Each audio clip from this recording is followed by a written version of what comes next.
Chapter 1. Introduction. Why the Royal Navy shaped the history of the world. There are few institutions in world history whose influence has been as deep and as enduring as that of the British Navy. For centuries, it was more than just a military force. It was the backbone of a world empire, guarantor of trade routes, symbol of national identity, and at the same time, engine of technical innovation. The Royal Navy not only shaped Britain's history, but also influenced the development of the entire world. Without them, the British Empire would never have come into being. Colonies in America, Africa, or Asia could not have been held.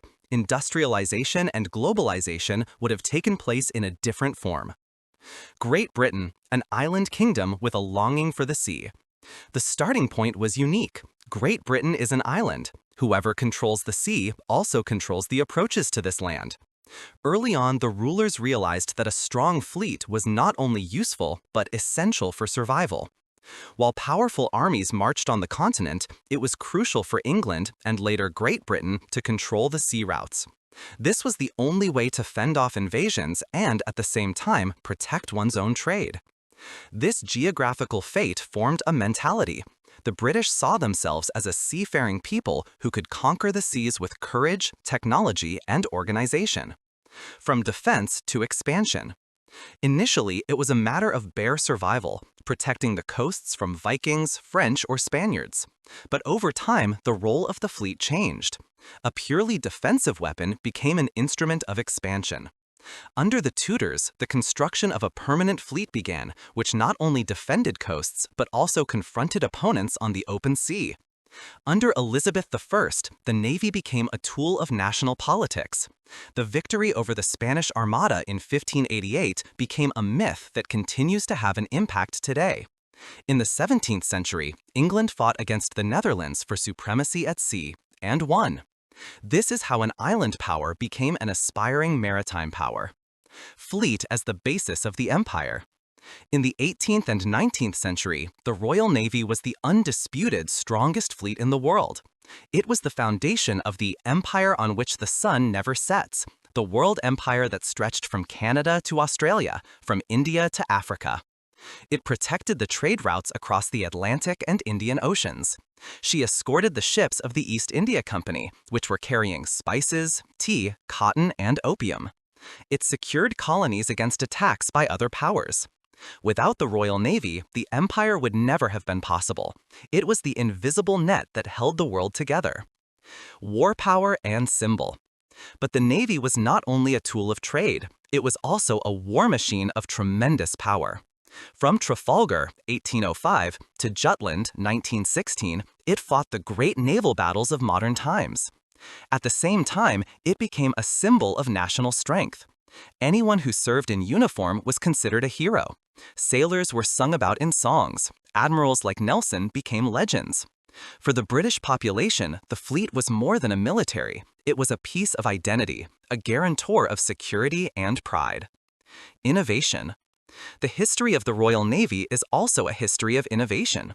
In the 16th century, heavy cannons were installed in ship hulls for the first time. In the 19th century, the transition from sail to steam took place. From wood to iron took place. In the 20th century, the Navy pushed ahead with the development of aircraft carriers and anti-submarine warfare. Again and again, the British fleet was forced to develop or quickly adopt new technologies, because domination of the seas could only be secured by superiority. From empire to modern fleet. But nothing lasts forever. After 1945, the empire shrank, and with it the Navy. The largest fleet in the world became a smaller, highly specialized force.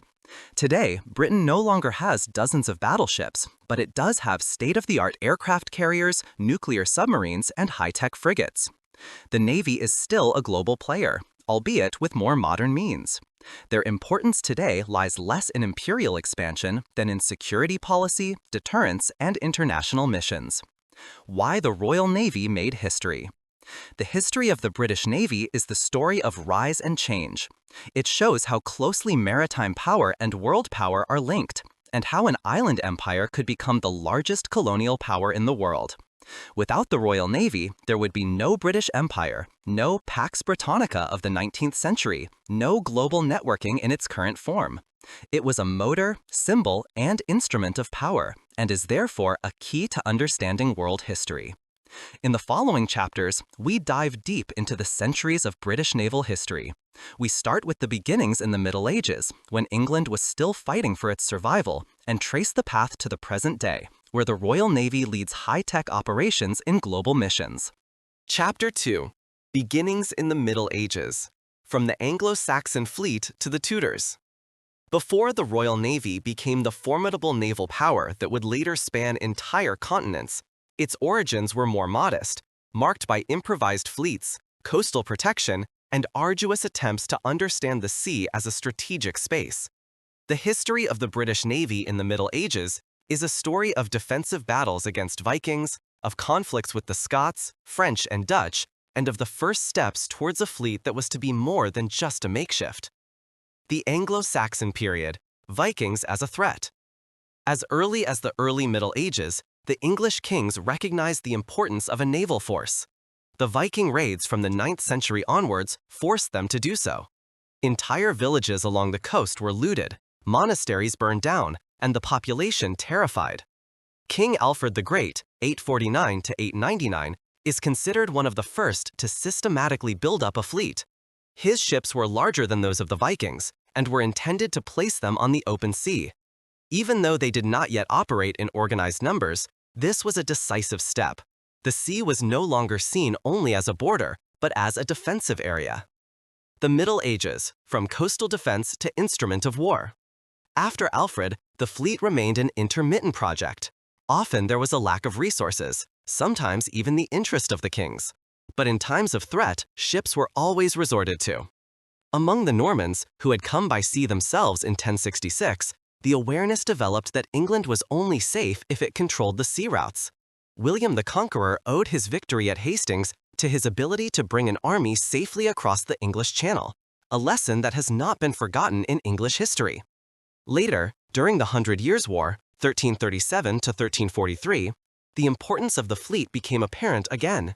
England had to transport troops to France, while at the same time repelling French raids on the coasts. Battles such as at Sluis, 1340, where Edward III defeated a French fleet, were groundbreaking. For the first time, England won a major naval battle that enabled military operations on land. Trade and maritime. In addition to warfare, trade also played a growing role. As early as the 12th and 13th centuries, English merchants were on the North Sea and in the English Channel, and merchant ships transported wool, tin, and later textiles. These merchants organized themselves into guilds, and the crown promised them protection at sea, but usually insufficiently. But the connection between trade and navy was to remain a basic pattern of English history. If you wanted to protect trade, you needed a fleet. The role of the Hanseatic League and the North Sea. In the late Middle Ages, England increasingly came into conflict with the Hanseatic League, the powerful alliance of German merchants. Naval wars in the 14th and 15th centuries showed how much control of the North Sea was economic and politically significant. There were also repeated naval battles against Scotland and France, mostly over trade routes or coastal cities. Although the English fleet was still far from a standing naval power at that time, experience grew. The Tudors take over a new chapter. With the end of the Middle Ages and the beginning of the Tudor dynasty from 1485 onwards, the situation changed fundamentally. Henry VII, and especially Henry VIII, realized that a strong fleet meant not only defense, but also political prestige. Henry VIII, 1491 to 1547, is often considered the father of the Royal Navy. He had the construction of docks in Portsmouth promoted, a standing fleet system built up, and the first administrative structures created that resemble a modern navy. Legendary ships such as the Mary Rose were built during this time, armed capital ships built specifically for war.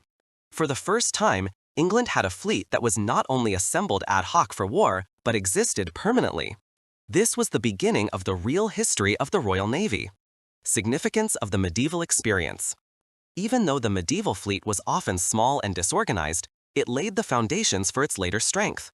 The experience of invasions showed that England was vulnerable without a fleet. The combination of trade and war made it clear that economic power was based on naval power. The first port facilities and administrative structures under the Tudors ensured that the fleet could survive permanently. The medieval ages were not the heyday of the Royal Navy, but it was the indispensable precursor to the rise that was to follow in the 16th century. In the next chapter, we turn to precisely this rise. Under Henry VIII, a loose collection of ships became an organized fleet, an instrument that laid the foundation for England's rise. Chapter 3. The Time of Henry VIII, Building a Standing Fleet.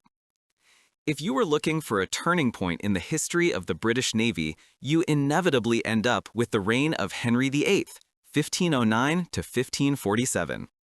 The king, who is often remembered for his 6 marriages and his founding of the Anglican Church, was also formative in another respect. He laid the foundations for a permanent fleet that would later become the Royal Navy. Under him, England's naval power was transformed from a sporadic defensive force into a permanent instrument of politics, with shipyards, administration, officers, and a clear strategic orientation. Heinrich's world: threats from the sea.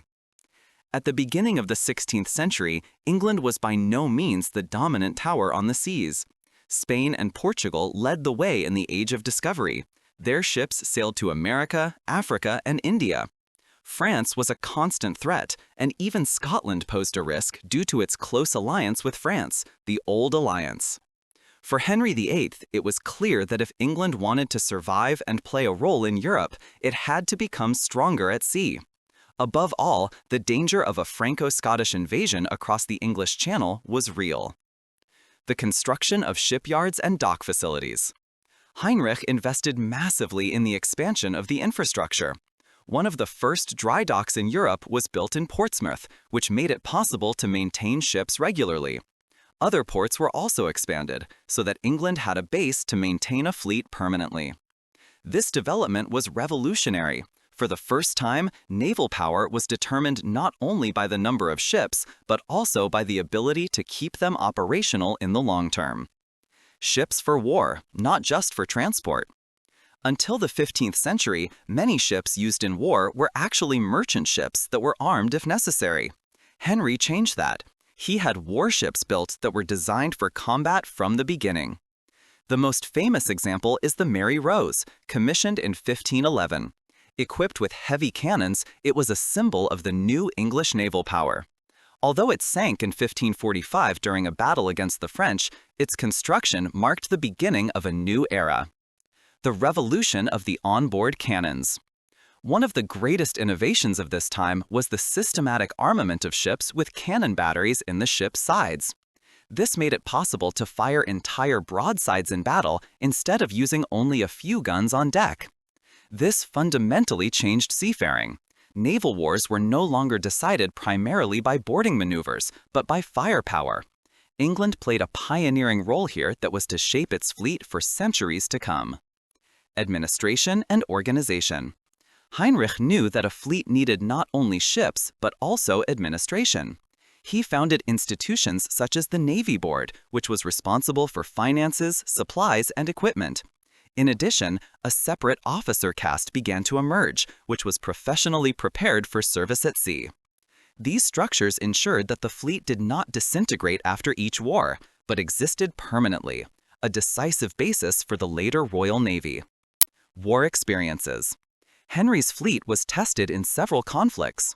The wars against France in particular showed how important a powerful navy was. In 1545, the Battle of Solent took place, in which the Mary Rose sank. Despite the loss, the English fleet proved its strength by repelling a French invasion. These experiences made it clear that England's future would be decided at sea, and that the king's investments were not in vain. Symbolism and identity. In addition to its practical significance, the fleet also had a symbolic dimension. Henry had his ships richly decorated, with coats of arms, flags, and elaborate carvings. They were not only weapons, but also symbols of royal power. The navy became part of the identity of the Tudor state, a prestige object that gave England self-confidence. Heir of Henry VIII. When Henry died in 1547, he left his country a fleet of around 50 ships, remarkable by the standards of the time. Even more important was the infrastructure: shipyards, docks, administrative bodies. This laid the foundation on which his daughter Elizabeth I could build a few decades later.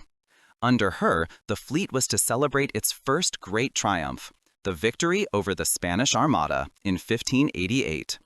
The next chapter is about exactly this era, the Elizabethan naval power, characterized by buccaneers, explorers, and the fight against Spanish domination.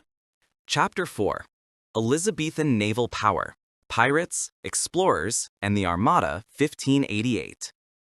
The reign of Elizabeth I, 1558 to 1603, was a heyday of English naval power. What Henry VIII had begun, the building of a standing fleet, was now filled with new spirit. England discovered the sea as a stage not only for wars, but also for adventure, discovery, and trade. And in 1588, the Navy was to achieve its first major triumph in a dramatic showdown against the Spanish Armada. England on the edge, Spain as a superpower. In the middle of the 16th century, Spain was the dominant power in Europe. With its American colonies, the gold from the New World, and its mighty fleet, it seemed invincible. Philip II ruled over an empire in which the sun never set. England, on the other hand, was small, politically isolated, and economically weaker. But Elizabeth knew how to act skillfully. It promoted trade and seafaring, supported private enterprises, and relied on a mixture of diplomacy and provocation. Buccaneers and explorers. A special feature of the Elizabethan period was the close cooperation between the Crown and the buccaneers. Men like Francis Drake, John Hawkins, or Martin Frobisher sailed the world's oceans on commission, but often in their own interest. They ambushed Spanish ships bringing gold and silver from America to Europe. They established trade contacts in Africa and Asia. They mapped unknown coasts and opened new routes. Francis Drake, in particular, became a legend. From 1577 to 1580, he sailed around the world and returned richly laden. Elizabeth ennobled him, personally, a clear sign that piracy was welcome in the service of the crown. Building the fleet. At the same time, the fleet was further developed. The English ships were smaller and more maneuverable than the heavy Spanish galleons, but better armed with modern cannons. This technical superiority would later prove decisive. In addition, a cadre of experienced commanders was created, who acted both as traders and as warriors. Men like Drake or Hawkins combined practical seafaring knowledge with strategic thinking. The Armada is arming. Tensions between Spain and England came to a head in the 1580s. Elizabeth supported Protestant rebels in the Netherlands, while her buccaneers plundered Spanish treasures. In 1588, he equipped the Armada Invencible, a huge fleet of over 130 ships, with the aim of conquering England, overthrowing Elizabeth, and returning the country to Catholicism. The Battle of the English Channel. The Armada sailed towards the English Channel in the summer of 1588. The plan was to unite with troops from the Spanish Netherlands and then launch an invasion of England. But the English were prepared. Under Drake, Hawkins, and Lord Howard, they opposed the Armada of around 90 ships. The English tactics were clear. Keep your distance, strike with cannons from a distance, use fast maneuvers. The Spaniards, on the other hand, relied on boarding battles and mass attacks, but they never got close enough. The Night of Calais, Fire and Chaos. A decisive moment came in the night of 7 to 8 August off Calais. The Armada had anchored there to wait for the Dutch troops. The English sent light ships, burning ships that were driven into the densely packed Armada. Panic broke out. The Spaniards disbanded their formation. Now the English attacked and turned the chaos into a defeat for the Spaniards. Storm and downfall. The defeated Armada retreated, but the way home was deadly. Heavy storms drove the ships to the coasts of Ireland and Scotland. Many sank, thousands of sailors died. Only a fraction of the Armada returned to Spain. The myth of the Invincible Armada was destroyed, and England celebrated its greatest victory. Significance of victory. The victory over the Armada had enormous consequences. Military. England was saved from invasion. Political. Elizabeth's rule was consolidated. The country felt like a new maritime power. Symbolically, the victory became a national myth, comparable to Sedan for Germany. Although Spain still remained powerful, the nimbus of invincibility was broken. England had proven that it could survive at sea and began its path to becoming a world power. The spirit of discovery and colonial beginnings. After 1588, English sailors ventured further out, to North America, the Caribbean, Asia, and modern fishing.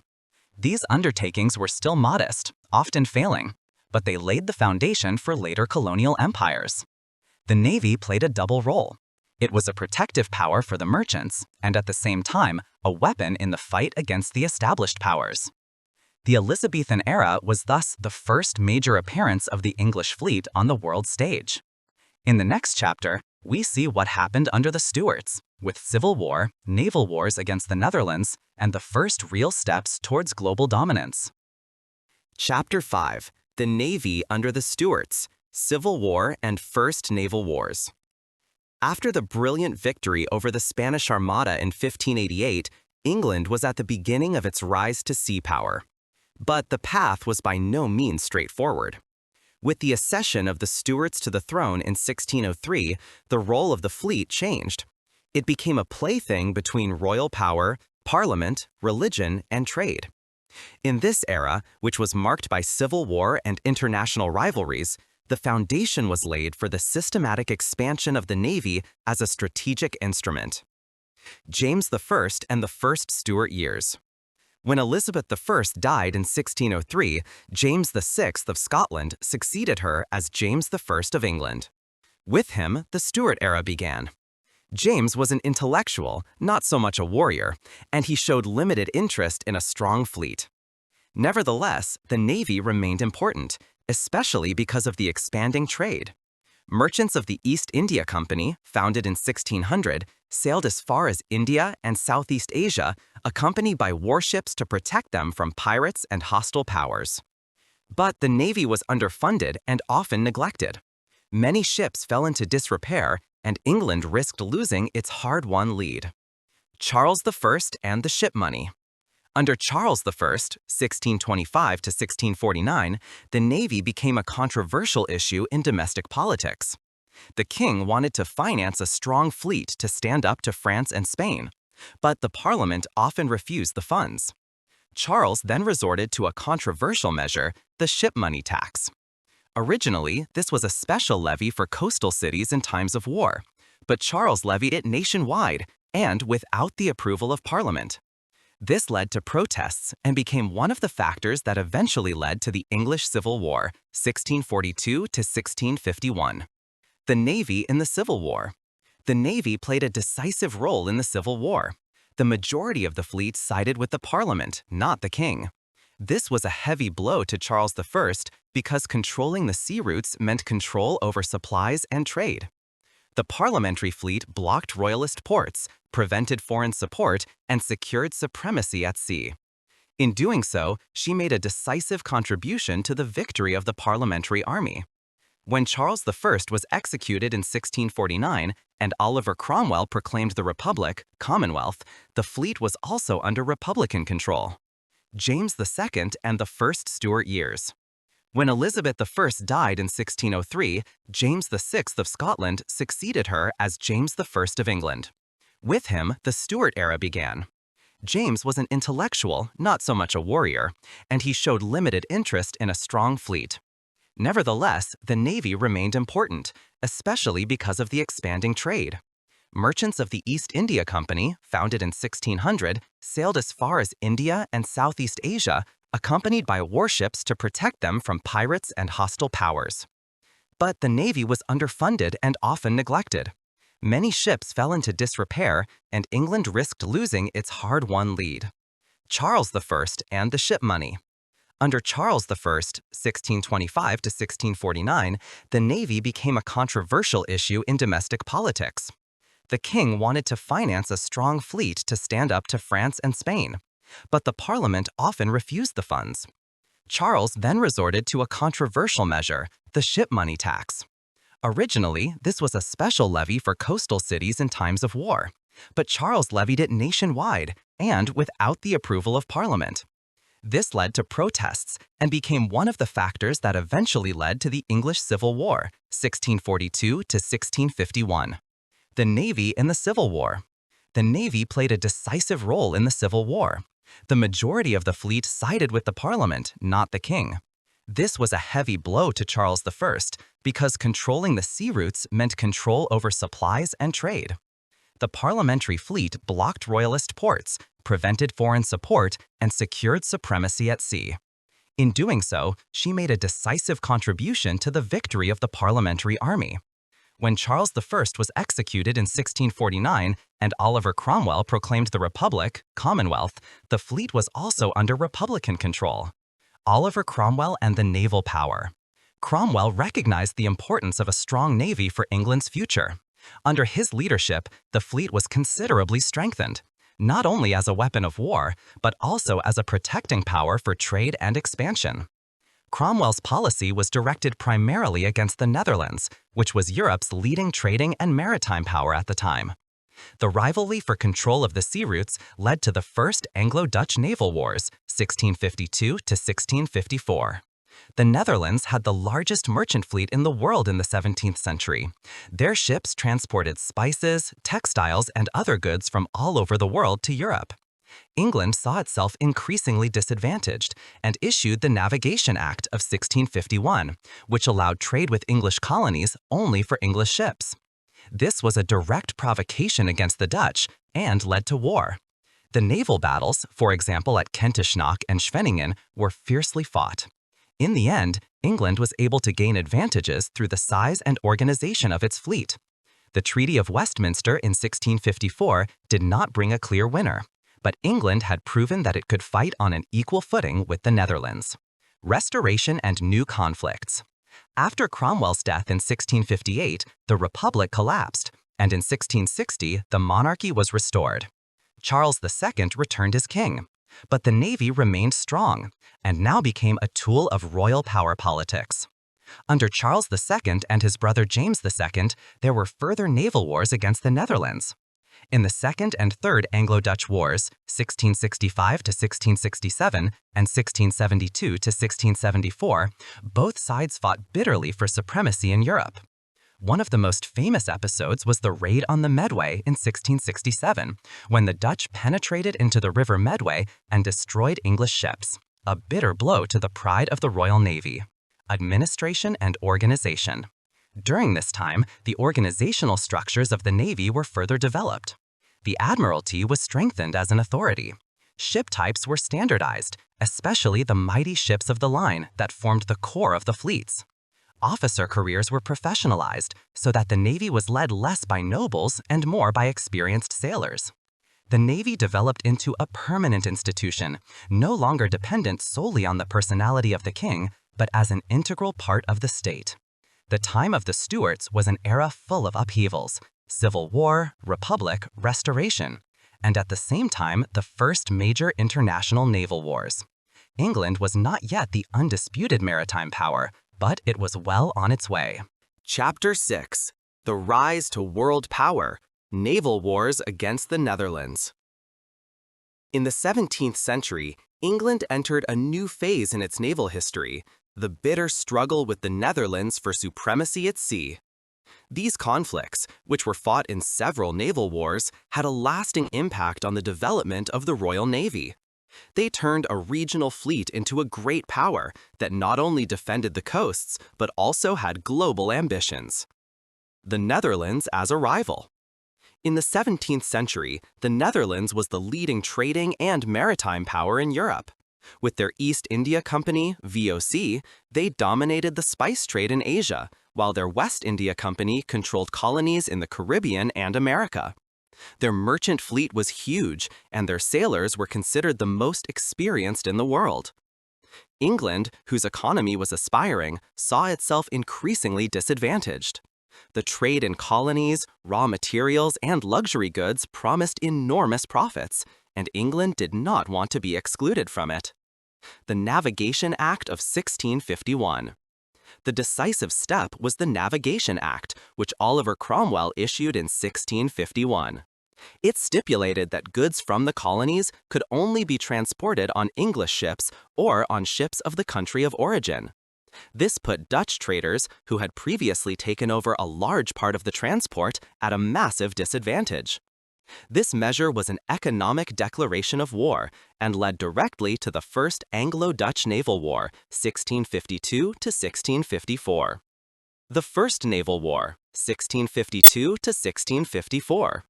The war was marked by fierce fighting. English admirals like Robert Blake met Dutch heroes like Martin Tromp. The English increasingly relied on line tactics, in which ships sailed in a row and fired their broadsides. This tactic gave order and clout.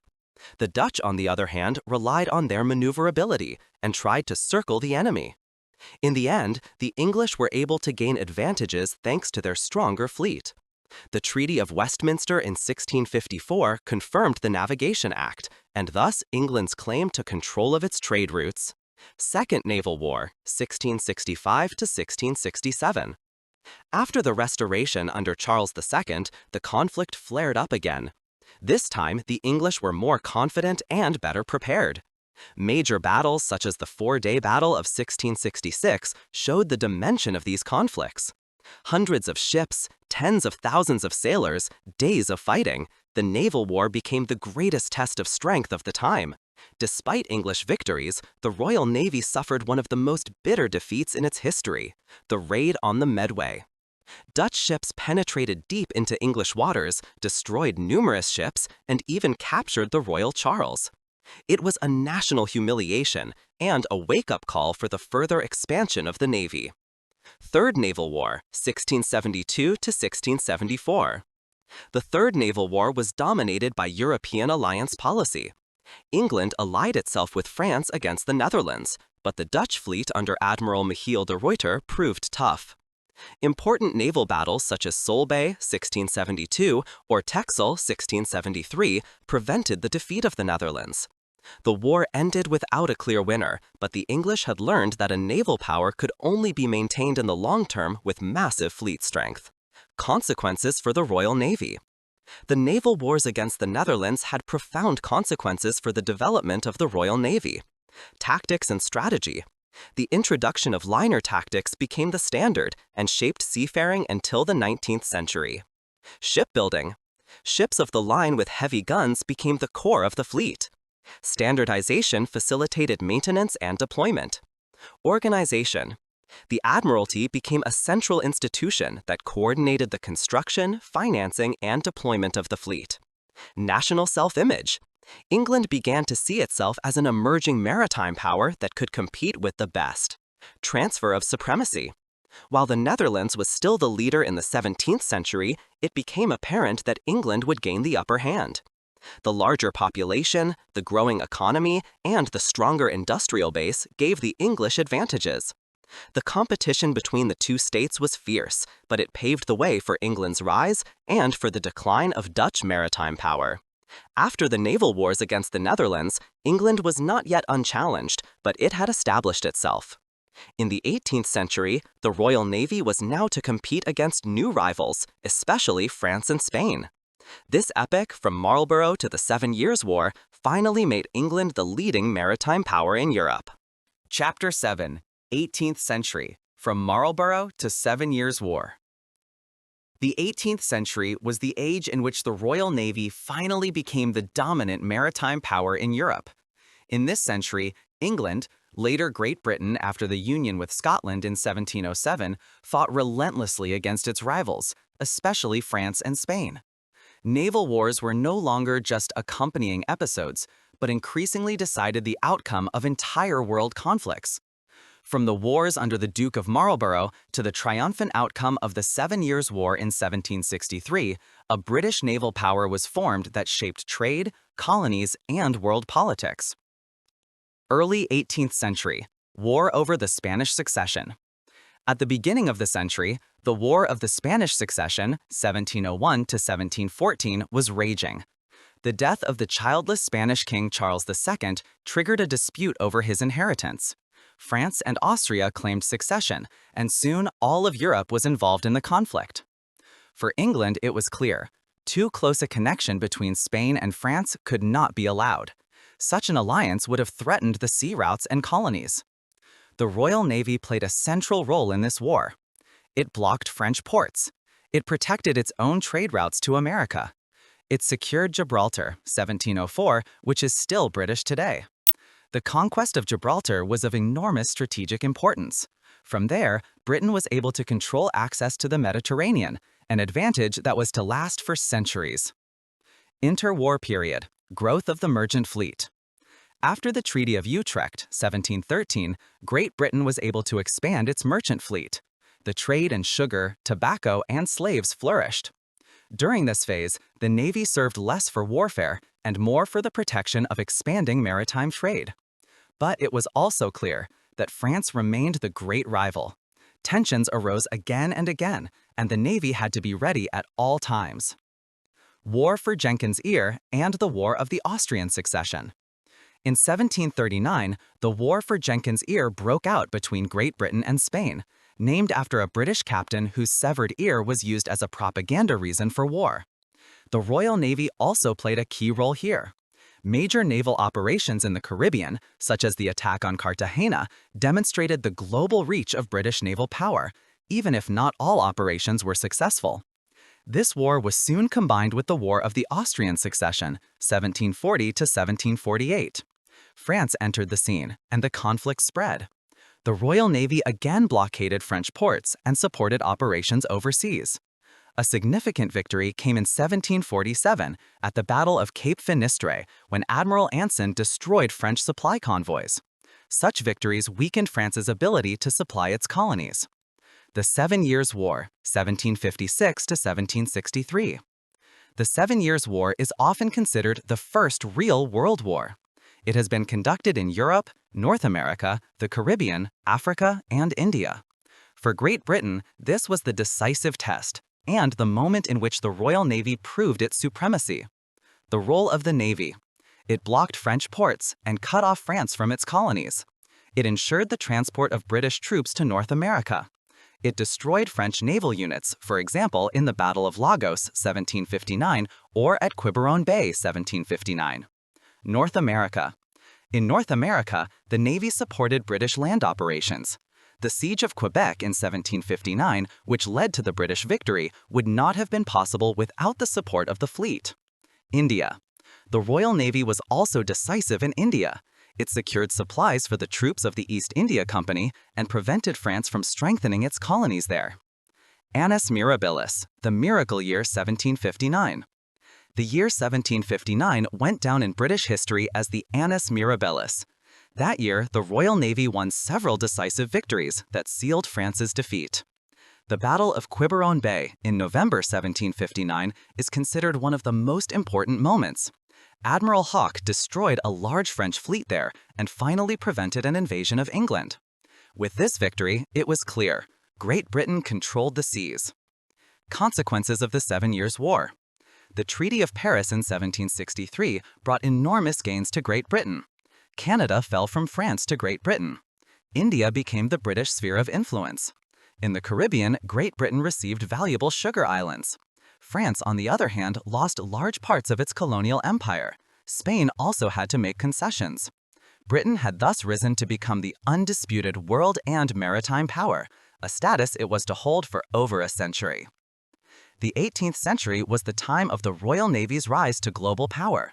In the next chapter, we look at how it was demanded in the American War of Independence and how it encountered new challenges there. Chapter 8. The Royal Navy in the American Revolutionary War. After the great victories of the 7 Years' War, 1756 to 1763, the Royal Navy seemed unchallenged. But barely a generation later, it was confronted with a new, unexpected challenge: the uprising of the 13 North American colonies against the British Crown. The American War of Independence, 1775 to 1783, put the Navy to the test not only militarily, but also organizationally and strategically. The Navy now not only had to secure colonies and fight rebels, but also hold its own against powerful European opponents, above all France and Spain, who sided with the insurgents. Signs of rebellion. The 13 colonies on the east coast of North America had developed enormously after 1763, but they felt increasingly patronized by London. Tax measures, Stamp Act, Tea Act led to protests that eventually turned into open rebellion. For the British government, the Royal Navy was a central tool from the beginning. It blocked ports, prevented smuggling, and transported troops across the Atlantic. The fleet in the colonial war. At first, the situation seemed clear. The rebels had no fleet to speak of, and the Royal Navy controlled the coasts.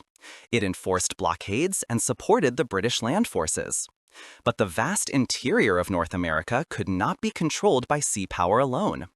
The rebels were able to retreat, secure supplies from the interior, and use guerrilla tactics. The role of France. The decisive turning point came in 1778, when France officially entered the war. Now Britain was no longer just facing rebels, but a serious European naval power. France's fleet had been modernized and in some regions even provided the numerical superiority.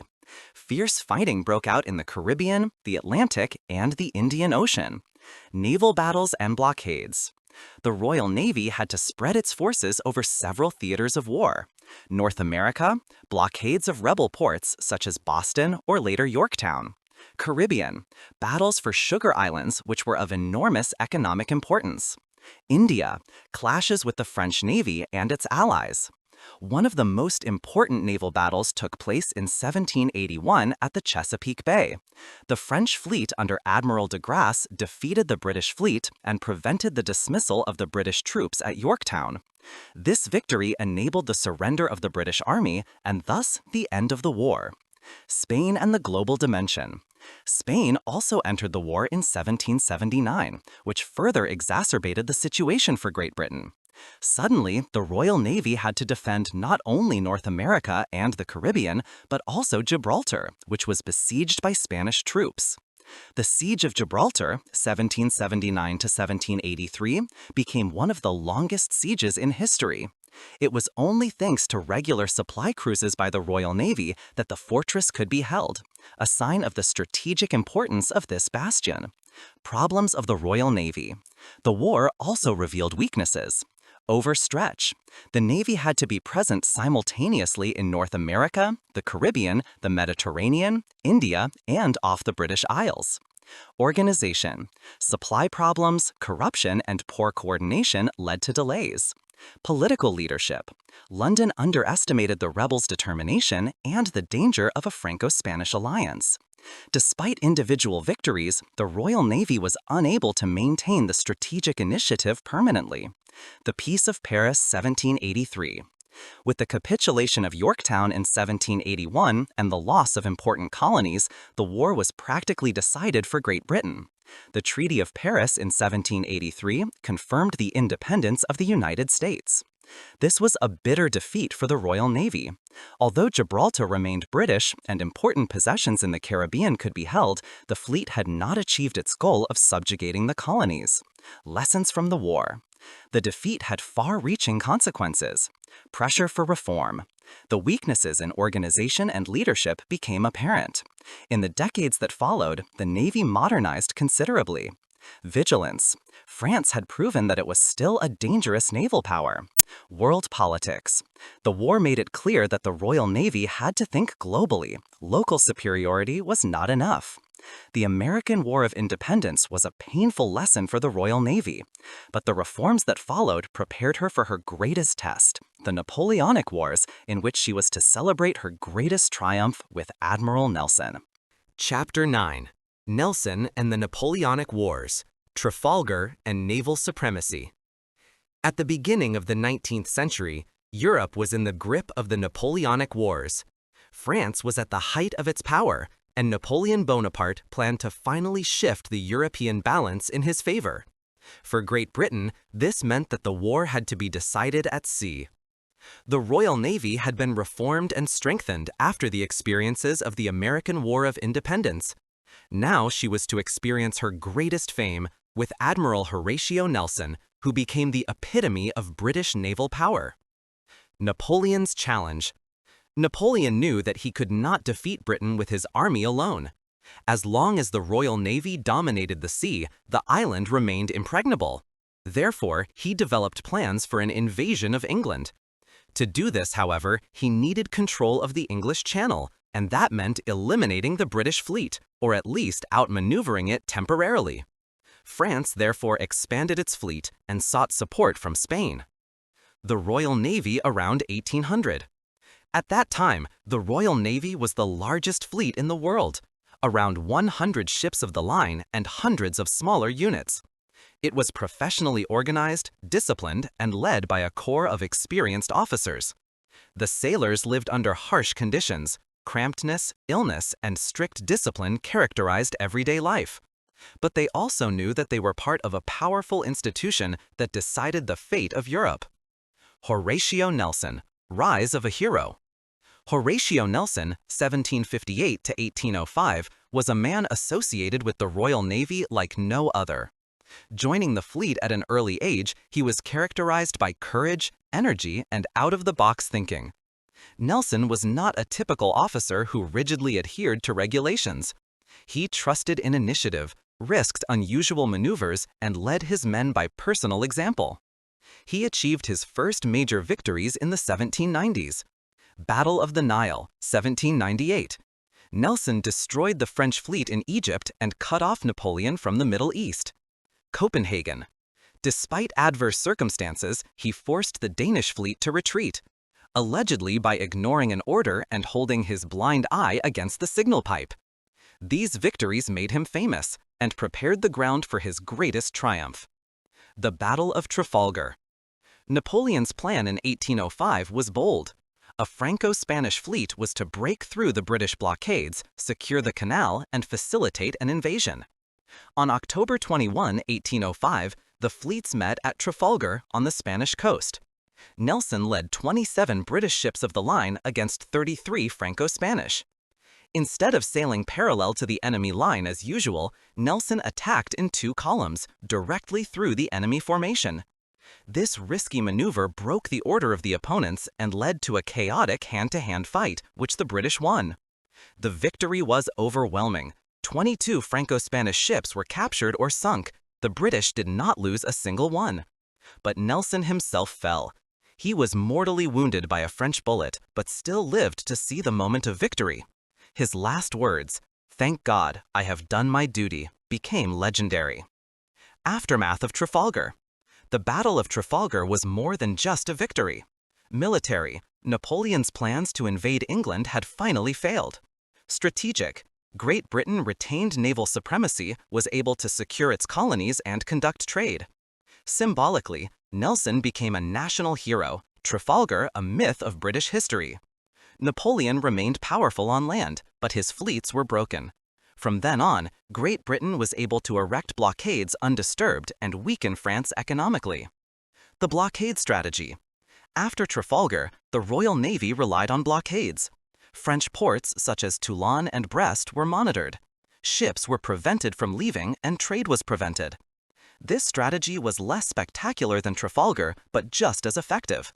It cut off France's economy, weakened the colonies, and prevented Napoleon from expanding his power globally.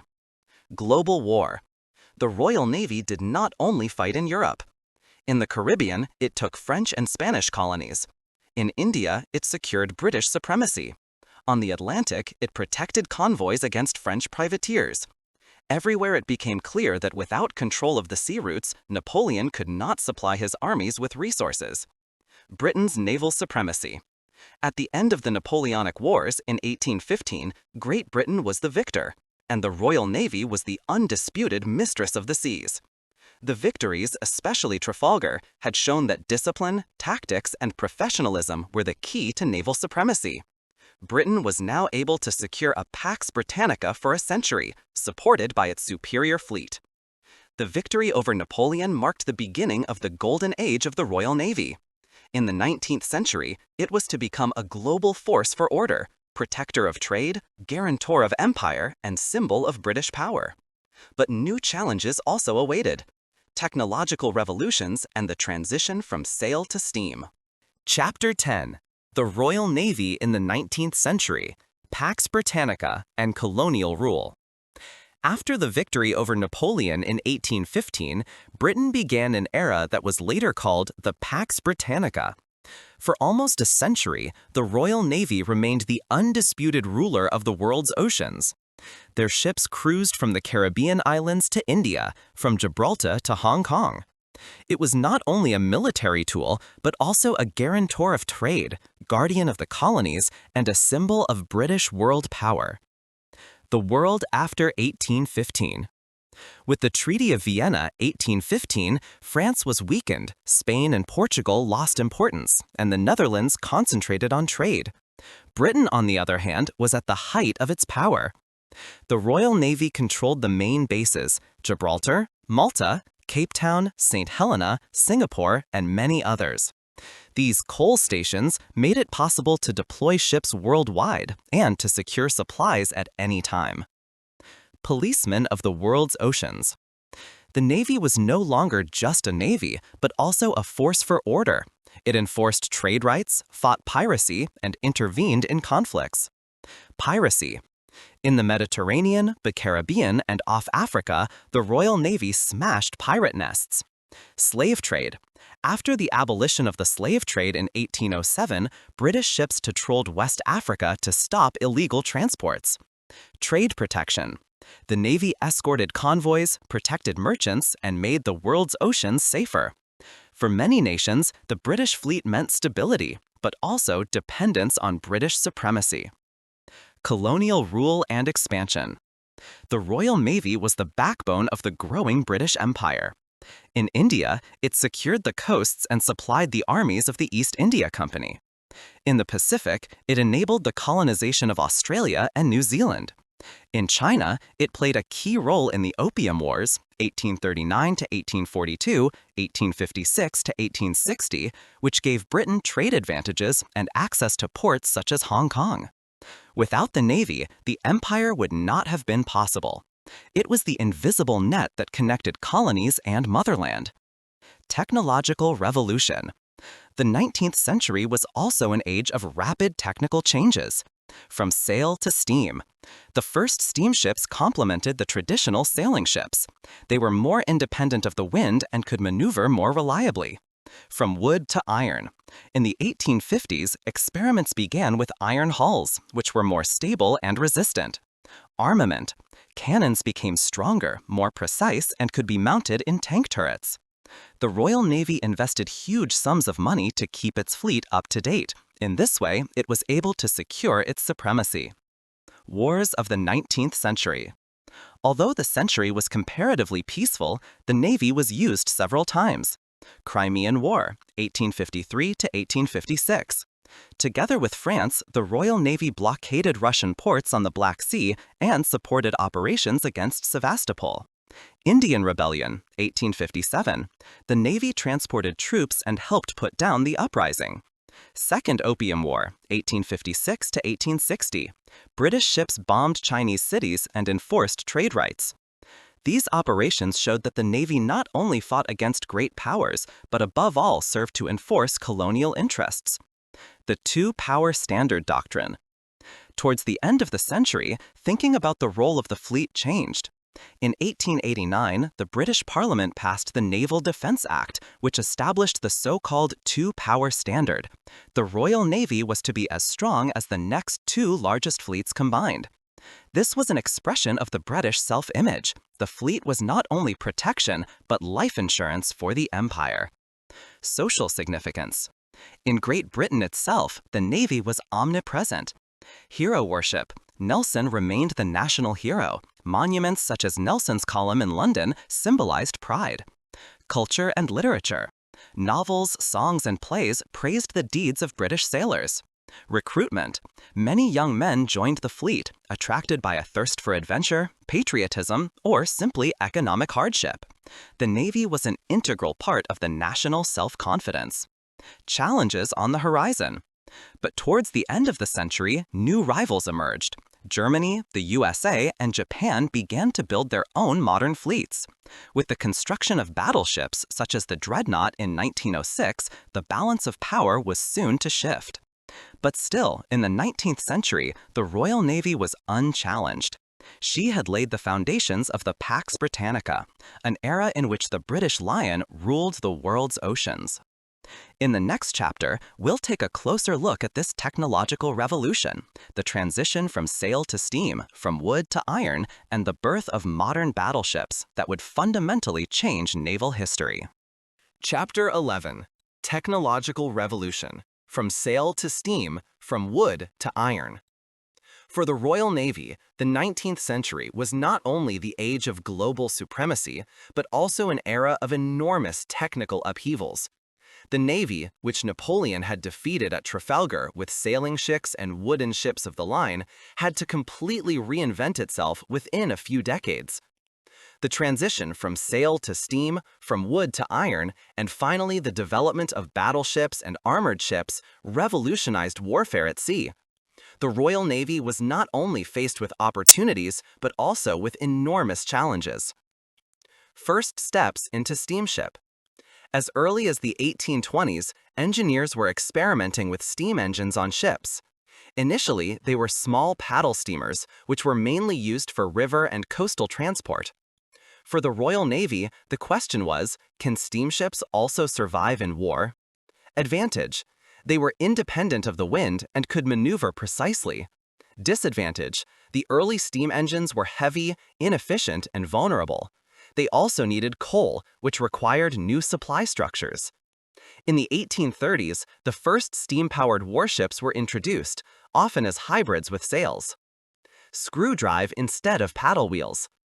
A decisive advance was the introduction of the screw drive in the 1840s. In contrast to side paddle wheels, which could easily be destroyed in battle, the screw was protected in the rear. This made steamships more robust and more combat-ready.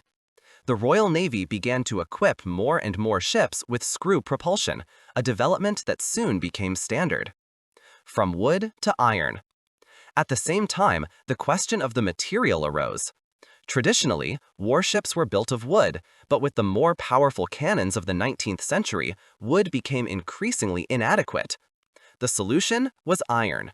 Initially, ships were reinforced with iron plates. In the 1850s, the first iron ships were built, first for trade, then also for the Navy. The Royal Navy observed developments in France and the USA, which were pioneers in the construction of armored ships, with La Gloire, 1859, and the USS Monitor, 1862. HMS Warrior, a milestone. In 1860, Britain commissioned HMS Warrior, the Royal Navy's first iron-armored ship. Length over 120 meters. Armament, state-of-the-art cannons in casements. Propulsion, combination of sail and steam engine. The Warrior was a symbol of British engineering and a signal to the world that Britain was ready to defend its supremacy with state-of-the-art technology. Cannon revolution. Armament also made enormous progress. Instead of smooth barrels, rifled cannons were introduced, which were more precise and powerful. Guns were increasingly mounted in tank turrets, which were rotatable and allowed for more flexible fire control. Explosive grenades replaced the old cannonballs. This fundamentally changed naval warfare. It was less about boarding battles and more about firepower and range. The dreadnought era is on the horizon. Towards the end of the 19th century, the development accelerated again. Ships became larger, heavier armored, and powered exclusively by steam engines. The speed increased, the range increased thanks to better coal capacities. Torpedoes and mines opened up new dangers. In 1906, HMS Dreadnought was to mark the beginning of a completely new era, a battleship that surpassed all previous ones and triggered a global arms race. Logistical challenges. The technical revolution brought not only advantages, but also problems. Coal stations. Steamships needed constant supplies. The Navy set up coal warehouses all over the world, from Gibraltar to Singapore. Costs. The new ships were extremely expensive. The maintenance of the fleet devoured enormous sums and burdened the state budget. Training. Seafarers not only had to be able to sail, but also operate machines.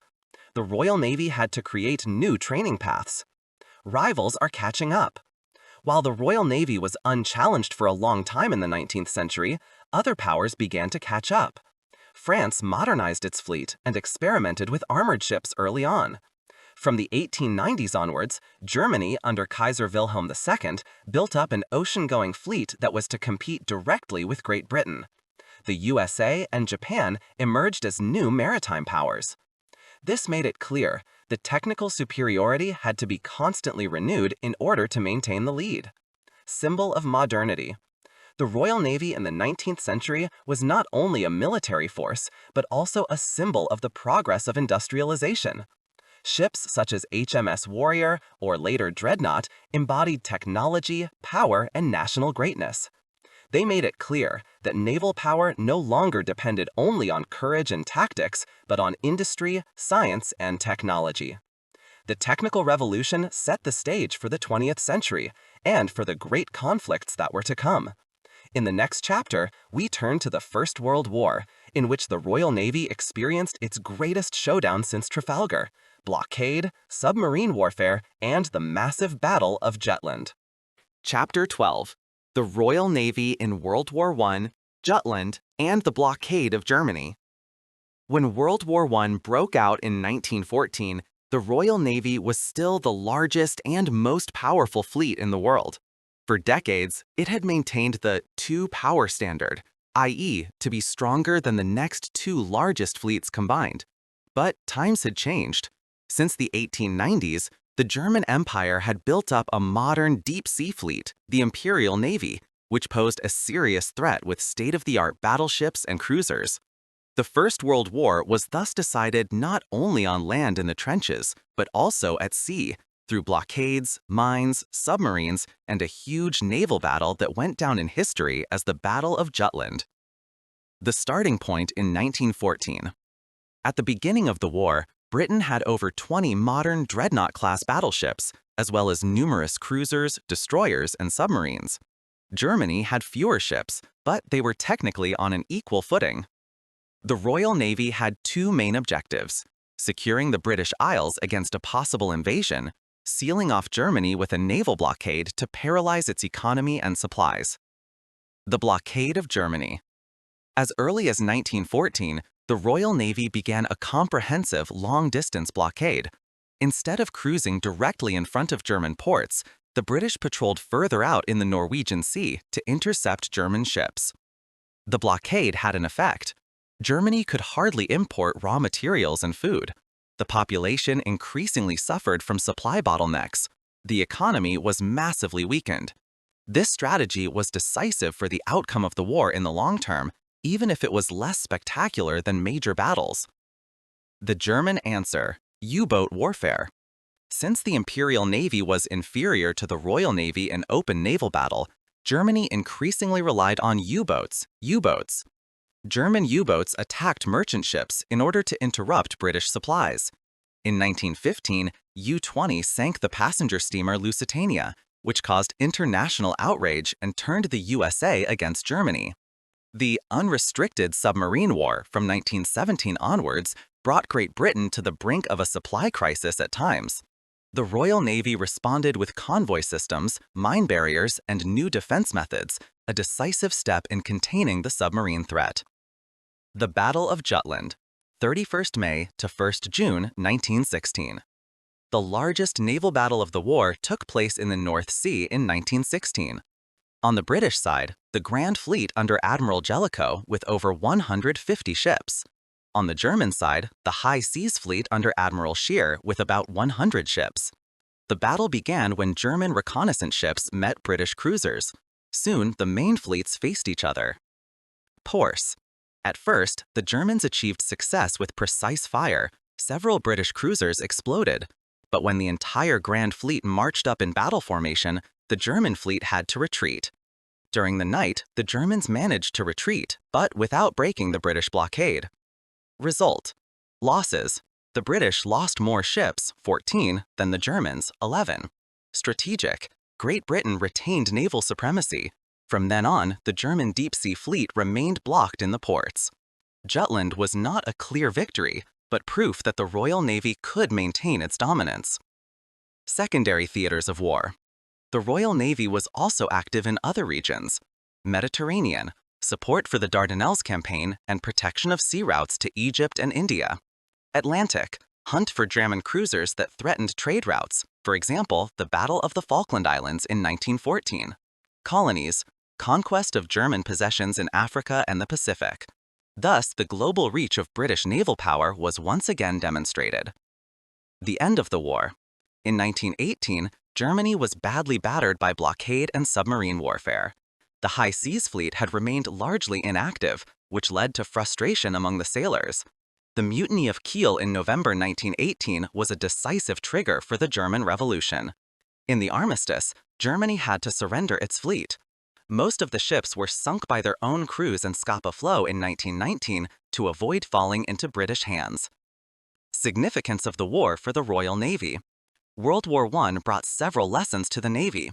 Blockades were an effective means of defeating opponents economically.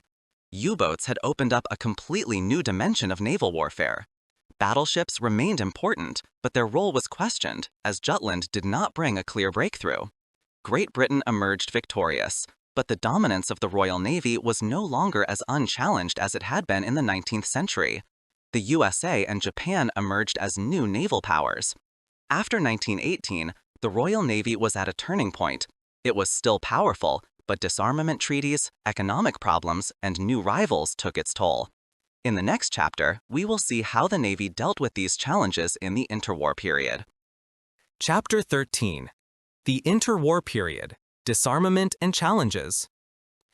After the end of the First World War, the Royal Navy was faced with a contradictory situation. On the one hand, it had emerged victorious from the war and had made a significant contribution to bringing Germany to its knees. On the other hand, its supremacy was seriously challenged for the first time by economic crises, by emerging rivals, and by new technologies that revolutionized naval warfare. The interwar period, 1919 to 1939, became an era of disarmament, adaptation, and uncertainty for the Royal Navy. Victory with a dark side. The First World War had put an enormous strain on the Royal Navy. Although it remained unbeaten, the losses of ships and people were high. The financial costs weighed even heavier. Britain was heavily indebted after 1918, and the fleet continued to devour a large part of the budget. At the same time, new powers appeared on the scene: the USA and Japan, which had expanded their fleets during the war and now claimed an equal position. The Royal Navy was no longer automatically the largest and most modern fleet in the world.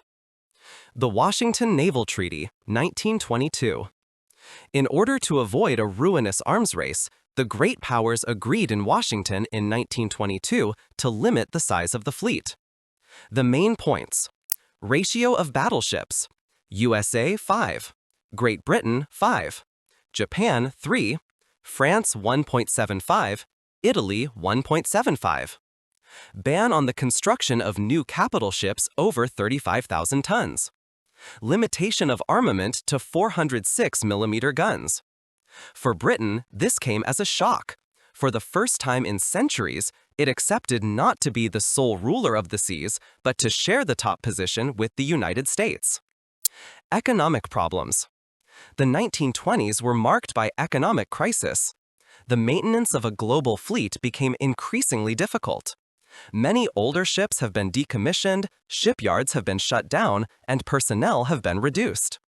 The Great Depression from 1929 onwards exacerbated these problems even more. The Navy had to save money, while at the same time new threats grew. Technological innovations. The interwar period brought far-reaching technical developments that changed the image of the Navy. Aircraft carriers.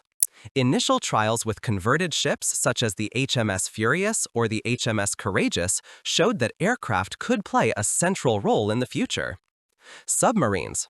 Although unrestricted submarine warfare in 1917 had caused outrage, almost every navy continued to develop submarine weapons. Radar and radio. New technologies improved recognition and communication, even if they were not to take full effect until the Second World War. The Royal Navy experimented, but the limited resources meant that many projects were implemented only hesitantly. Policy challenges. Britain was faced with a dilemma. It had worldwide obligations, colonies, trade routes, bases, but could no longer afford a fleet that dominated on all fronts at the same time. At the same time, new opponents were strengthened. Japan built up an aggressive naval power in the Pacific. Italy was arming itself in the Mediterranean. After 1933, under Hitler, Germany began to circumvent the provisions of Versailles and secretly develop a new fleet. The Royal Navy was forced to reposition itself between financial constraints and strategic necessities. The London Naval Agreement, 1930. Another agreement in London in 1930 attempted to deepen the limitation of the arms race. It set new upper limits for cruisers, destroyers, and submarines. But the reality was more complicated. Japan felt disadvantaged and terminated the treaties in 1936. Italy and Germany did not comply with the restrictions anyway. Britain itself has increasingly had to weigh up the need to save and threat. Silent warning signals. In the 1930s, there were increasing signs of a new global crisis. Germany's navy secretly built submarines and warships. Italy intervened in Ethiopia. Japan conquered parts of China. The Royal Navy realized that it was not sufficiently prepared for a possible new world war. Aircraft carriers were still in small numbers. Defense against submarines was inadequate, and the number of modern battleships was limited. Social perception. In the British public, however, the Navy remained a symbol of strength. Parades, films, and newspaper reports were reminiscent of Trafalgar and Jutland. But many Britons suspected that the fleet was no longer the untouchable supremacy of the 19th century. Balance sheet of the interwar period. The Royal Navy was in a difficult situation between 1919 and 1939. Strength. It remained one of the largest fleets in the world, with a global presence and many years of experience. Weakness. Financial bottlenecks, technical backlogs, and political uncertainty weakened it. Challenge. New rivals challenged their global dominance. When World War II broke out in 1939, the Royal Navy was numerically strong, but not optimally prepared for the challenges of modern naval warfare. In the next chapter, we turn to precisely this great conflict, the Second World War, in which the Royal Navy once again had to fight on all fronts, against German submarines in the Atlantic, against Italian and German fleets in the Mediterranean, and against Japan in the Pacific. Chapter 14. The Royal Navy in World War II. Battles in the Atlantic and Mediterranean. When the Second World War began in 1939, the Royal Navy was once again faced with a global challenge. It was the largest fleet in the world in terms of numbers, but it now had to hold its own against three opponents at the same time: Germany in the Atlantic, Italy in the Mediterranean, and Japan in the Pacific. The first years of the war in particular became a tough struggle for survival, for the ships at sea as well as for the British population, which was dependent on supplies across the Atlantic. Initial situation in 1939. At the beginning of the war, the Royal Navy had more than 15 battleships, 7 aircraft carriers, numerous cruisers and destroyers. But the fleet was spread all over the world, from the Mediterranean to the Far East. Their tasks were enormous: protection of the British Isles from invasion and blockade, securing trade routes across the Atlantic, fighting the Axis powers in the Mediterranean and later also in the Pacific. Germany relied primarily on submarines and a few but powerful battleships such as the Bismarck. Italy had a large fleet in the Mediterranean, while Japan lurked in the Far East. The Atlantic, fight for survival. The Atlantic Ocean was at the heart of the war. Great Britain was dependent on imports, food, raw materials, weapons from the USA. Without secure trade routes, the island would have starved to death or become incapacitated within a few months. The German strategy was clear. U-boats, the Grey Wolves, were to be used to cut off the supply lines. Submarine threat. From 1939 to 1941, German U-boats sank hundreds of merchant ships. Particularly dangerous were the pack tactics, in which several submarines attacked a convoy at the same time.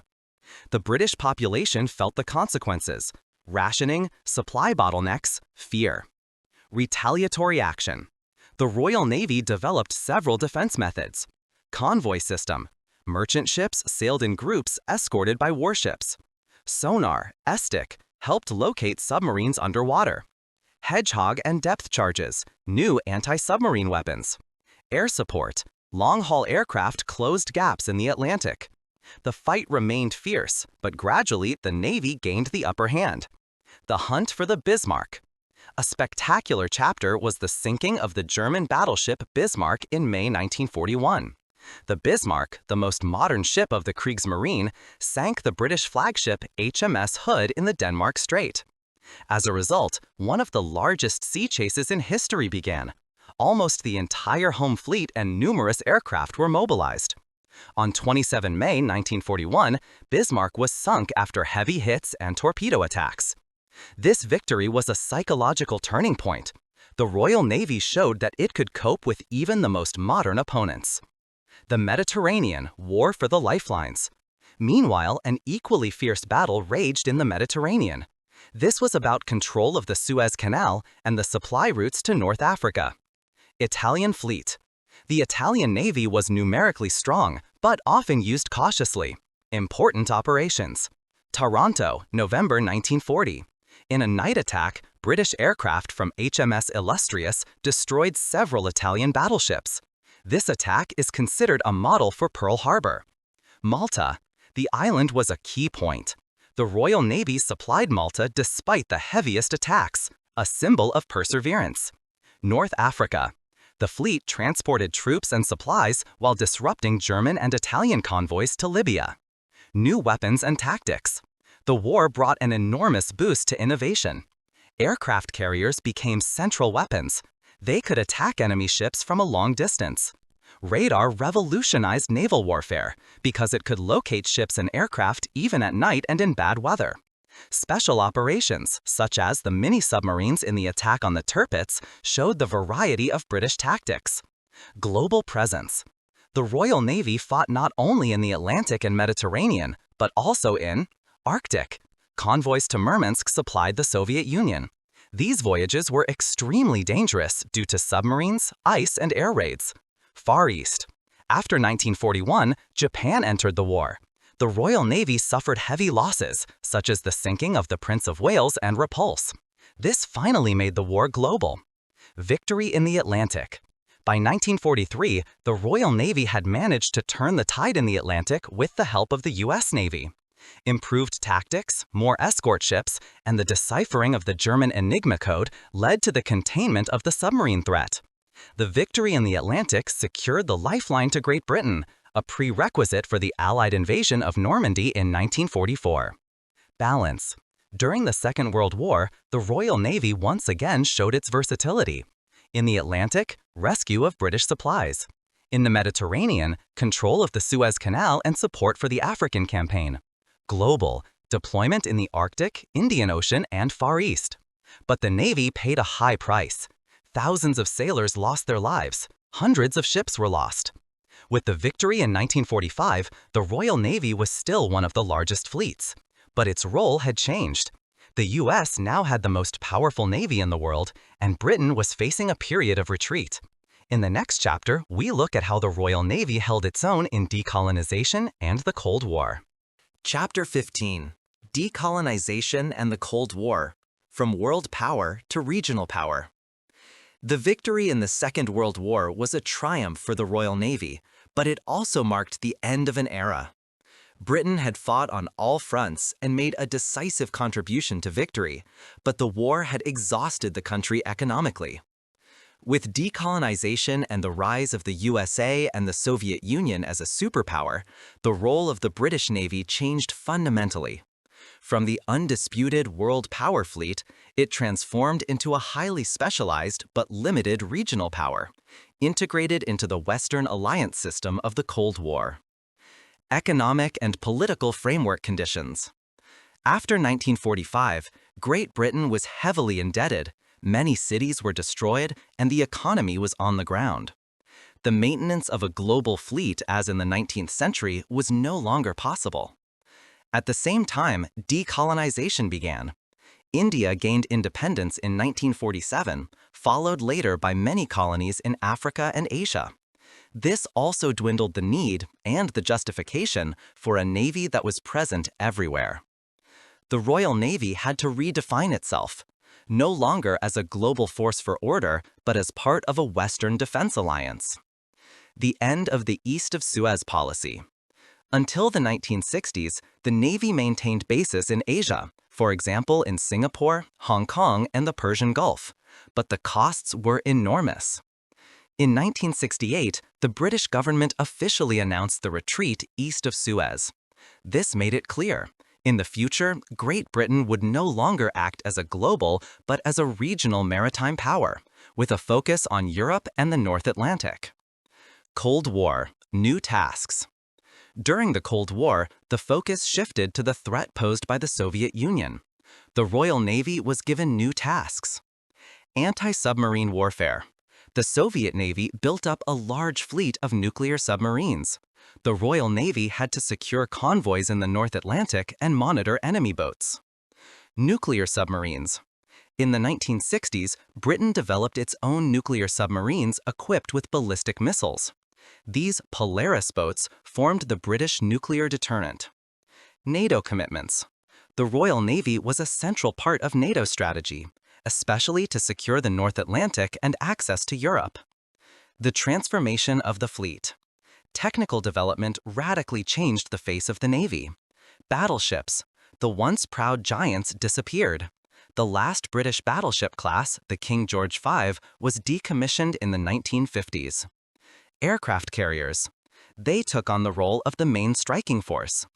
Carriers such as the Ark Royal made it possible to operate worldwide, even if their number was limited. Frigates and destroyers. They became the workhorses of the fleet, versatile for escort, submarine hunting, and air defense. Nuclear submarines. From the 1960s onwards, they formed the core of strategic deterrent. Crisis operations. Even though Great Britain no longer had an empire, the Royal Navy remained active. Suez Crisis, 1956. Together with France and Israel, Great Britain tried to bring the Suez Canal under control after Nasser had nationalized it. The intervention failed politically, but once again showed the Navy's clout. Indian Ocean and Far East. Until the retreat east of Suez, the Navy was present in numerous small conflicts, from Malaysia to the Persian Gulf. Mediterranean. Bases such as Malta remained strategically important until they were gradually abandoned. Symbolic loss of meaning. In British society, the Navy remained a symbol of national strength. But the loss of importance was noticeable. It used to be the guarantor of a world empire. Now it was only part of an alliance system. Budget cuts have repeatedly led to controversy. Nevertheless, the pride and tradition and history remained unbroken. Trafalgar and Nelson continued to be celebrated. Preparing for new conflicts. Despite all the cuts, the Royal Navy remained a state-of-the-art force. With new technologies, nuclear submarines, and modern aircraft carriers, it was able to carry out global operations in the second half of the 20th century, albeit on a smaller scale. These capabilities were to become crucial again in the 1980s, when Britain was challenged in a surprise war in the South Atlantic, the Falklands War, in 1982. The period after 1945 marked the transformation of the Royal Navy, from a world power to a regional power, from an imperial fleet to a NATO fleet. In the next chapter, we look at the Falklands War in 1982, in which the Navy once again proved that it could also play a decisive role in modern world politics.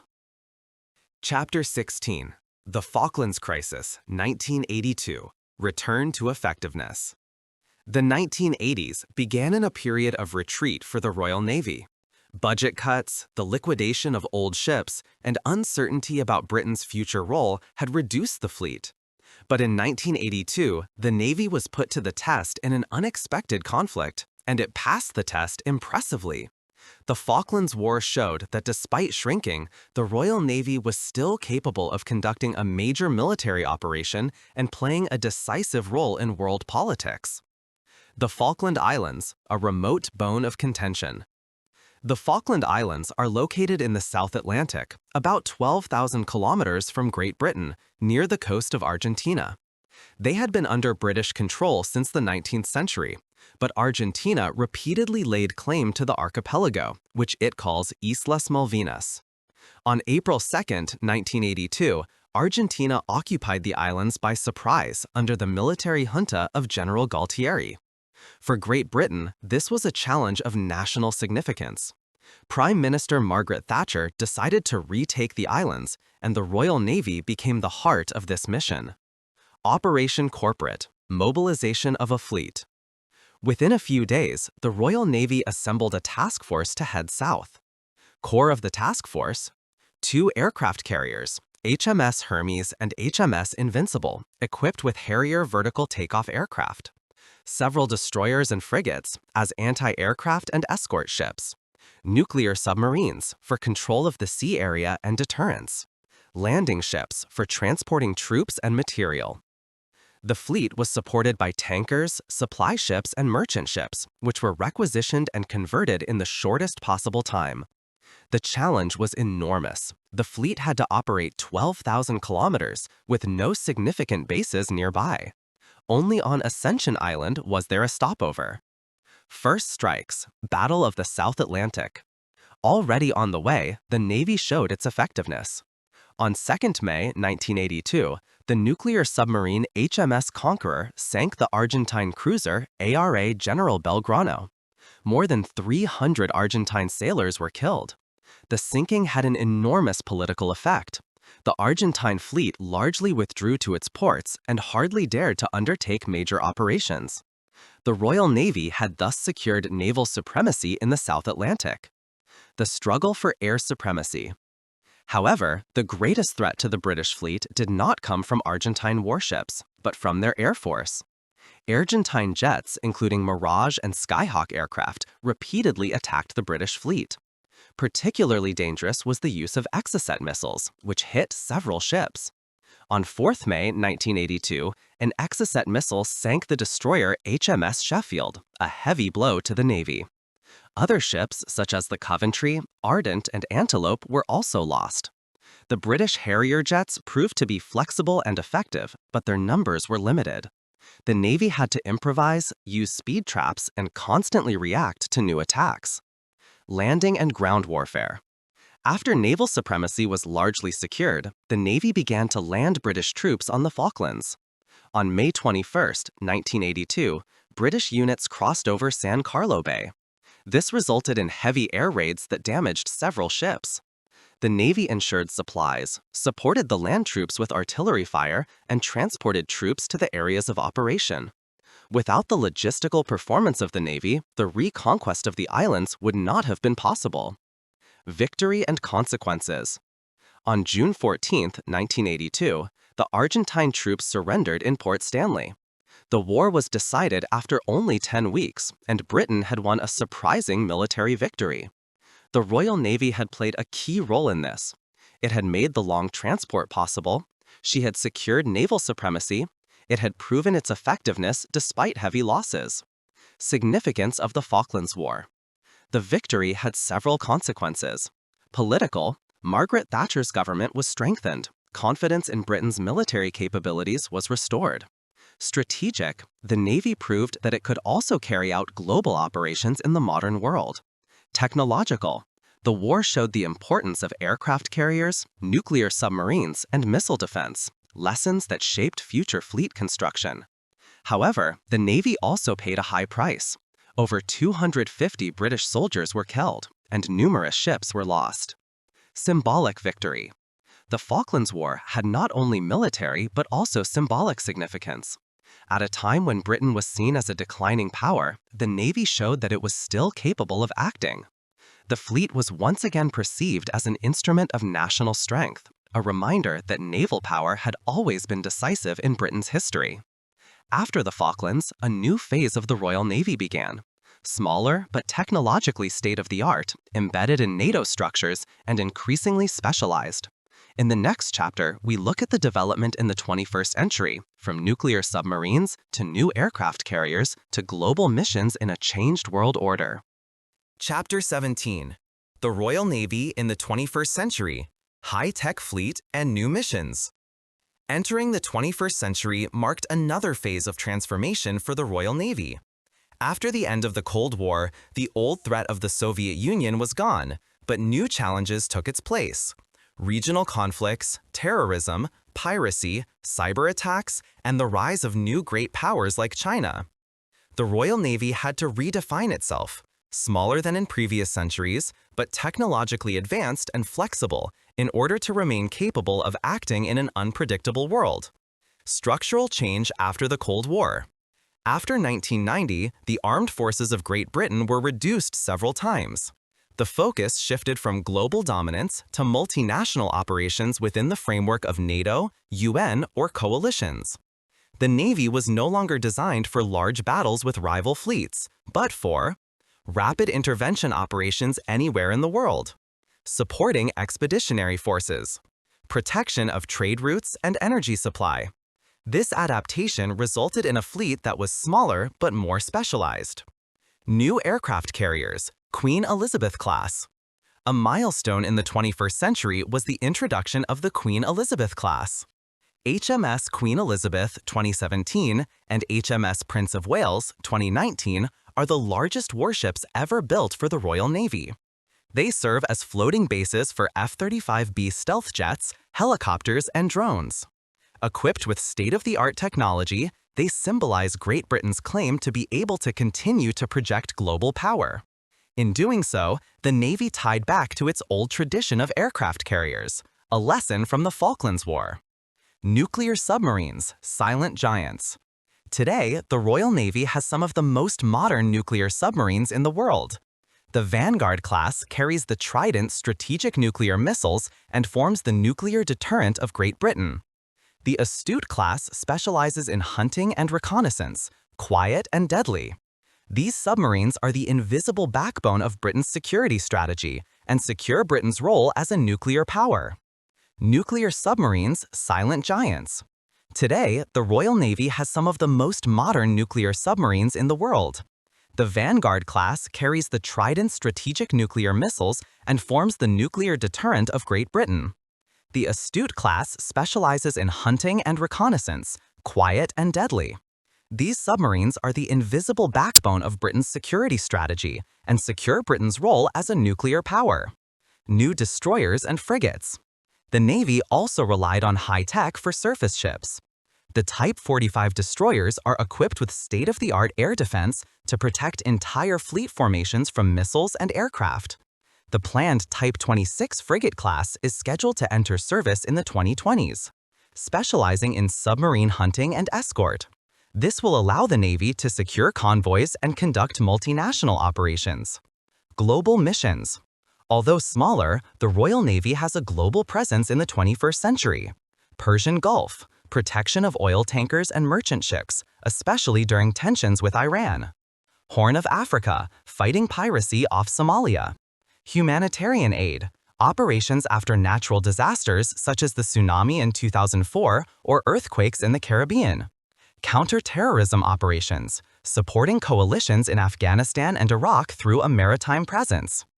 The Navy is not only a war power, but also a political signal. Wherever British ships appear, London flies the flag. Challenges in the 21st century. However, the Navy also faces significant problems. Budget cuts. Projects were repeatedly postponed or reduced. Shrinking fleet. The number of active ships is significantly lower than in the Cold War. New rivals. China is building the world's largest navy, Russia is modernizing its fleet, and regional powers such as Iran or North Korea are relying on asymmetrical naval warfare. Technological revolution. Drones, cyber warfare, and hypersonic weapons pose completely new challenges. Symbolic and political significance. In the British public, the Royal Navy remains a strong symbol. The commissioning of the new aircraft carriers was celebrated by the media and politicians. Parades, traditions, and the memory of Trafalgar or the Falklands are reminders of the great past. At the same time, the Navy today emphasizes its role in a multinational context. It can no longer be a world power on its own, but in alliance with NATO partners, it remains a key force. Balance. The Royal Navy of the 21st century is no longer the vast fleet of the Empire, but it is a state-of-the-art, flexible force that carries nuclear weapons, can operate worldwide, and secures Britain's political influence. It shows that naval power remains indispensable, even in the age of satellites and drones.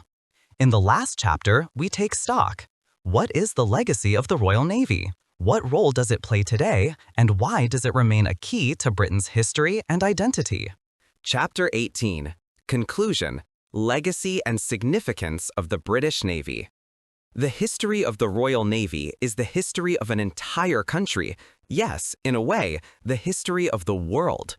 From the first coastal defenses in the Middle Ages to the great naval wars against Spain, the Netherlands, France, and Germany, to the high-tech operations of the 21st century, it has always been a decisive player.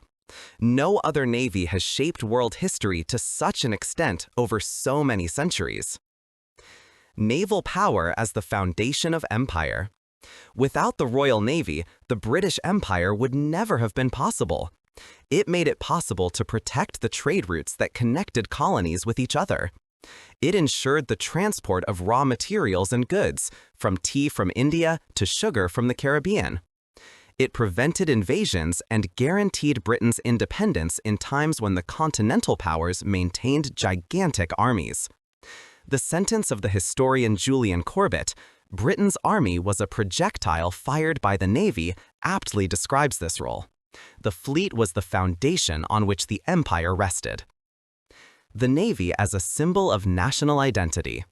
The Royal Navy has always been more than just a military institution. It was part of the British identity. The victory over the Spanish Armada in 1588 became a myth of national destiny. Trafalgar, 1805, with Admiral Nelson, is still considered the epitome of British bravery today. The slogans of perseverance in the Atlantic War of 1940–43 strengthened the national will to resist in the Second World War. Even today, Nelson's column in Trafalgar Square is a reminder of how closely the country's history is intertwined with its navy. Driver of innovation and mirror of technology. The Royal Navy has always been the engine of technical progress. 16th century, onboard cannons and heavy warships. 19th century, transition from sail to steam, from wood to iron. 20th century, aircraft carriers, radar, nuclear submarines. 21st century, stealth technology, drones, digital warfare. The Navy was always forced to remain at the forefront of progress because naval power was based not only on courage, but also on technical superiority. From empire to partnership. Today, the Royal Navy is no longer the global fleet of the 19th century, but their importance now lies in other areas. NATO and alliances. It is a core component of Western defense. Deterrence. The Vanguard-class nuclear submarines form the strategic reinsurance of Great Britain. Global presence. With aircraft carriers and frigates, it is able to take on missions anywhere in the world, from deterrence to humanitarian aid. Great Britain may no longer be an empire, but the Navy still secures influence and political action. Challenges and future. The future brings new challenges. China's rise to become the largest navy in the world. Russia's presence in the North Atlantic and the Arctic. New technologies such as hypersonic weapons, cyber attacks, and autonomous drones. Tight budgets in their own country, which repeatedly push the Navy to the limit. But the Royal Navy has proven time and again in its history that it can adapt. The arc ranges from Henry VIII's sailing ships to the aircraft carriers of the Queen Elizabeth class, a tradition of constant reinvention. Bequest. The legacy of the Royal Navy can be summarized in 3 key points. Protection and survival. It has protected Britain from invasion for centuries. World power and globalization. It made empire possible and made a significant contribution to global networking. Identity and culture. It shaped myths, heroic images, and a national self-image that continues to have an impact. Final thoughts. From Alfred the Great to Nelson to the captains of modern nuclear submarines, there is a common thread.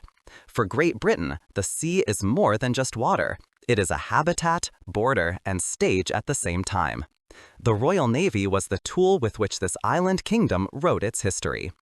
Today, it is smaller, but not meaningless. It remains a symbol of adaptability, tradition, and power projection. Those who understand the history of the Royal Navy understand not only Great Britain, but also the development of the modern world.